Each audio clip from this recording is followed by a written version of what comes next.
Nakakatuwa talaga ang klase namin. May bidet daw ang oven. Magandang araw. Tara, samahan nyo kami sa mini vlog na to kung ano nga ba ang rational oven. Paano ito gamitin at linisin kasama ang batch Yamamoto. Siyempre, hindi mawawala si Chef Ellie. Siya kaya ang bida dyan. Siya ang aming chef instructor na napaka-jolly.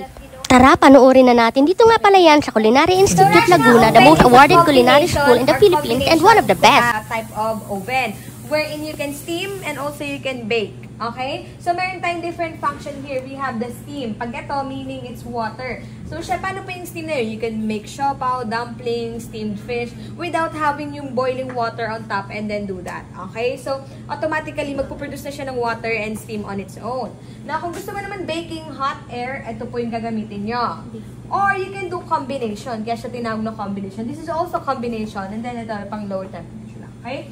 Now, ang gagawin lang natin lagi is the baking lang. Kasi when it comes to steaming, manual tayo, kaya nga tayo may steamer doon.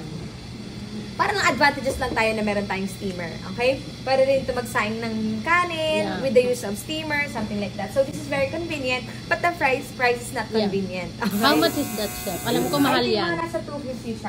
So we will do 180. Always, Chef, 180?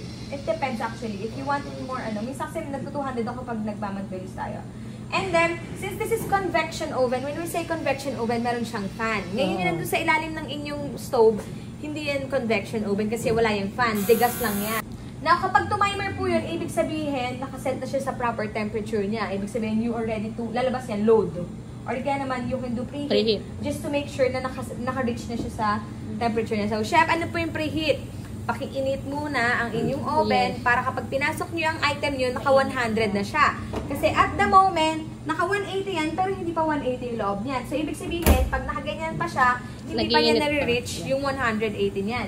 Na kapag naka 180 na yan, lalabas niyan, tutunog yan, nakalagay load. Meaning, pwede na siya, you can load it na, it has reached its original, set temperature.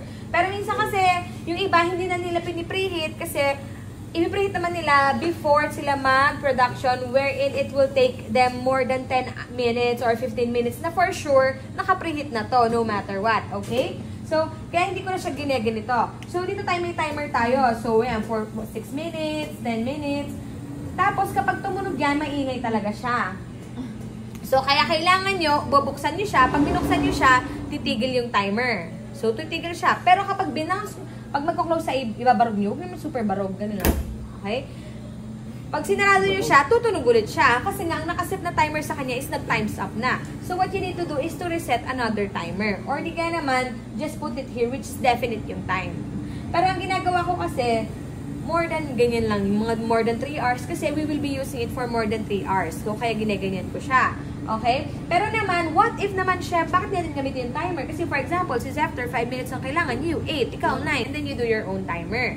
Now, for example naman, there are instances na naman ginamit na natin properly ang timer kasi isa lang naman ang sasalang. Kuwari, ikaw na lang magsasalang. You can use the timer. I-reset mo lang. Kuwari, nakaganyan yan. 9.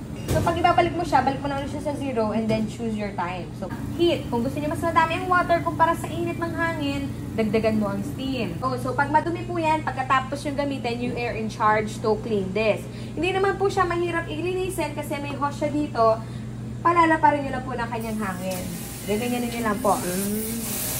Para lang mawala yung mga grease. Kasi ang nangyayari kapag may mga tulo-tulo ng mantika dito, umuusok siya ng malakas and then nasusunog. So please, pakiwash na lang ng ganyan. Hindi naman mabilis, hindi niya naman sasabunin yung loob. May bidet siya. Ay, yung gilid. Yung gilid, but not the fan, ha? Pag na itong gilid, ha? Huwag na yung fan. Ito na lang side.